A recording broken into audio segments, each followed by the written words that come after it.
If you want to insert your SIM card or SIM cards into POCO F8 Ultra, all you have to do is you need to take a look at the bottom of the phone where you should be able to find the SIM tray. And over here on the SIM tray, you should be able to find the SIM tray hole. So you need to get the SIM eject tool, which you can find inside the box, and put it into this hole. There we go. After that, once you have it on the hole, inside it, you can use a little bit of force in order to push it into the phone so that the SIM tray slightly pops out, like that. And in here, we need to now use our fingers or fingernails in order to remove it from the phone. So remove the SIM tray from the phone.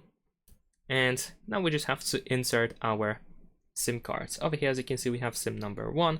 On the reverse is SIM number 2. So in this case, I'm gonna insert my first card in here, just match the shape of the SIM card slot.